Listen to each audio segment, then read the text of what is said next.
Hello दोस्तों, आज मैं बात करूँगा 4M चेंज के बारे में। जब भी हम किसी इंडस्ट्री में जाते हैं, जनरली मैन्युफैक्चरिंग इंडस्ट्री में, तो हम बोर्ड लगे रहते हैं वहाँ 4M चेंज के। और आपने देखा होगा वो जो पुराने बंदे हैं क्वालिटी के स्पेशली 4M का डाटा बनाते रहते हैं। और बहुत से हमारे कस्टमर्स के ऑडिट की चेकशीट में भी क्रिटिकल क्लॉज़ होता है 4M का। तो हम बात करेंगे 4M क्या होता है, 4M चेंज क्या होता है और क्यों इतना इंपॉर्टेंट है। 4M में 4 M होते हैं, 4 वर्ड्स होते हैं, ये लेटर होते हैं, जिनमें पहला होता है मैन, मशीन, मेथड, मटेरियल। और चेंज का मतलब होता है बदलाव। जो हमारी मान लो हमने कोई स्टैंडर्ड सेट कर रखे हैं या हमने प्री डिटरमाइंड कंडीशन सेट कर रखी हैं, ऐसे-ऐसे काम होना है, उसमें कुछ बदलाव हो जाए तो उसे हम चेंज कहते हैं। तो बात ये आती है कि ये मैन, मशीन, मेथड, मटेरियल में अगर कुछ चेंज आता है, तो इसको मॉनिटर करना, इसको मैनेज करना या इसका एनालिसिस करना इतना इंपॉर्टेंट क्यों है? क्यों हम इतनी हेडेक ले रहे हैं? क्यों स्पेशल चेक्स लगा रहे हैं या डॉक्यूमेंट्स बना रहे हैं? या क्यों कस्टमर इस बात को मॉनिटर करने के लिए इतना फोकस करता है कि मेरा सप्लायर इन चीज़ों पे फोकस करे? फ़र्क क्या पड़ता है इन चीज़ों का? बेसिकली हमारी मैन्युफैक्चरिंग इंडस्ट्री का एम ये होता है कि इनपुट को आउटपुट में कन्वर्ट करना, या सिंपल टर्म्स में मैं कहूँ, हमारे रॉ मटेरियल को एक प्रोडक्ट बनाना। ठीक है? अब प्रोडक्ट बनाने के लिए मेन चीज़ क्या होती है? सबसे पहले होती है मटेरियल। भई हम किसी चीज़ का प्रोडक्ट बनाएँगे तो मटेरियल तो मेन चीज़ है। किसका प्रोडक्ट बनाएँगे हम? मटेरियल का। तो आरएम होता है हमारा, मटेरियल हो गया। अब वो प्रोडक्ट कौन बनाएगा? हमें किसी इंसान की ज़रूरत पड़ेगी, कोई बंदा उस पे काम करेगा, कुछ प्रोसेस करेगा, मैन हो गया। अब कैसे बनाएगा? किसी मशीनों के द्वारा ही तो बनाएगा, वो मशीन हो गई। और अब कैसे बनाएगा? कुछ-कुछ हम उसे मेथड बताएँगे कि पहले ये करना है, फिर ये करना है, फिर ये करना है, मेथड होंगे कुछ। तो हो गए मैन, मशीन, मेथड, मटेरियल। हमारा जो प्रोडक्ट होता है, वो आउटकम होता है मैन, मशीन, मेथड, मटेरियल का। अगर इनमें से एक में भी वेरिएशन आ जाता है या कुछ चेंज आ जाता है, तो हमारी प्रोडक्ट की क्वालिटी में चेंज आ जाएगा। जैसा हम चाह रहे हैं वैसा प्रोडक्ट हमें नहीं मिल पाएगा। इसलिए इसको इनके चेंज को मॉनिटर करना, इनको मैनेज करना और स्पेशल चेक्स लगाना इतना इम्पोर्टेंट बन जाता है। अब चेंज कैसे होते हैं? चेंज हमारे तो होंगे ही एक तो। चेंज हमारा इन्हेरेंट पार्ट है सिस्टम का। हम आइडियल सिचुएशन में काम तो कर नहीं सकते कि कभी कुछ चेंज ही ना आए हमारा। चेंज हो गई, बट चेंज 2 तरीके का हो सकता है, प्लान्ड चेंज और अनप्लान्ड चेंज। प्लान्ड चेंज का मतलब हमारा जो एक्सपेक्टेड होता है, तो पहले से प्रीडिटरमाइंड होता है, जो हमें एक्सपेक्टेड होता है कि हम चेंज करना है। और अनप्लान्ड चेंज जो अनएक्सपेक्टेड होता है, एकदम से कुछ चेंज आ गया, हमें इसके बारे में कोई अंदाज़ा ही नहीं था कि चेंज आ सकता है, एकदम से चेंज आ गया। अब जैसे प्लान्ड चेंज का मैं एग्ज़ाम्पल देता हूँ। मान लो हमारा एक ऑपरेटर है, वो हमसे कह देता है कि सर मैं कल नहीं आ पाऊँगा, कल मेरे घर में शादी है, तो मुझे 1 दिन की छुट्टी दे दो। तो हम उसे 1 दिन की छुट्टी सैंक्शन कर देते हैं, तो हमारा प्लान चेंज हो गया।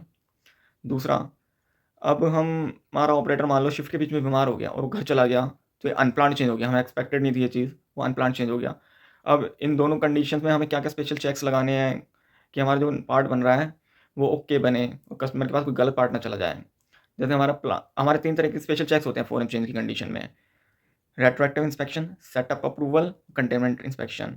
रेट्रोएक्टिव का क्या मतलब होता है? रेट्रो जैसे कि ओल्ड रेट्रो सॉन्ग्स होते हैं ना पुराने, मतलब जो पहले के पार्ट बन चुके हैं, उनका इंस्पेक्शन करना। सेटअप जब मतलब हमारी कंडीशन सही हो गई है, जैसी मशीन अगर ब्रेकडाउन होती है, दोबारा लगी है, तब सेटअप करना। और कंटेनमेंट जो पार्ट बने हैं, उनको कंटेनमेंट ज़ोन में रख के उनका इंस्पेक्शन करना, मतलब सस्पेक्टेड लॉट में आना। मान लो हमारा शिफ्ट के बीच में एक ऑपरेटर बीमार पड़ जाता है और वो घर चला जाता है, ठीक है? अब मान लो घर चला गया 3 बजे, अब उसकी जगह हम नया ऑपरेटर लगाएँगे, बट हो सकता है जो उसने पहले पार्ट पुराने बनाए हैं, वो हो सकता है उसमें भी प्रॉब्लम हो, उसकी हो सकता है एकदम तबीयत खराब नहीं हुई होगी, थोड़ी-थोड़ी होती चली गई होगी, वो बेचारा छुट्टी कह नहीं पा रहा होगा, तो 1-2 घंटे की जो भी उसकी होगी, हो सकता है वो पार्ट खराब बन गए हों वो भी। पर हम करेंगे कितने पार्टों का रेट्रोएक्टिव करेंगे, ये थोड़ी शुरू की शिफ्ट से लेके अब तक के सारी पार्ट कर देंगे हम इंस्पेक्शन। हमने लास्ट जो इंस्पेक्शन किया, मान लो हमारे 2-2 घंटे की फ्रीक्वेंसी है, पहले हमने 8:30 बजे करा, फिर 10:30 बजे करा, 12:30 बजे करा, फिर 2:30 बजे करा और फिर 3 बजे वो बंदे की तबीयत खराब हो गई। मतलब 2:30 बजे तक हमने इंस्पेक्शन करा था, पार्ट हमारे ओके थे। तो आधे घंटे का जो लॉट बना ना, वो सस्पेक्टेड हो गया। हमें उस पार्टों का इंस्पेक्शन करना है अपने सैंपलिंग प्लान के अकॉर्डिंग। तो ये हमारा रेट्रोएक्टिव इंस्पेक्शन हो गया, जो मतलब पहले के बने हुए पार्ट हैं, उनमें दिक्कत ना हो ये चेक करने के लिए हमने रेट्रोएक्टिव किया। अब हमने नया ऑपरेटर लगाया। अब हम इस केस में उसको नए ऑपरेटर को सेटअप अप्रूवल करके देंगे कि जो वो पार्ट बनाने उन्होंने स्टार्ट करे हैं, वो ओके बना रहा है वो, उसको सेटअप करके देंगे हम। सेटअप हो गया। बट हम ये नए ऑपरेटर पे बिलीव नहीं कर सकते एकदम से कि वो सही बनाएगा, क्योंकि पुराना उस बंदे पे मशीन पे ट्रेंड करने के लिए उस पार्ट के बारे में उसको पता था वो सही बना रहा था। तो हम उसके लिए कंटेनमेंट करेंगे, मतलब जो लॉट बना रहा है 2 घंटे का, 4 घंटे का, उसको अलग से इंस्पेक्शन करेंगे। उसकी हमारी फ्रीक्वेंसी डबल कर देंगे। मान लो 2-2 घंटे में चेक कर रहा था, हम 1-1 घंटे में चेक करेंगे। ये हम अपने कंपनी के ना प्रोसीजर के अकॉर्डिंग कर सकते हैं कंटेनमेंट, कि हम 2 घंटे के लिए फ्रीक्वेंसी डबल करेंगे, कोई 4 घंटे के लिए कर देता है, कोई शिफ्ट की लास्ट तक भी कर देता है। ये कंपनी टू कंपनी डिपेंड करता है।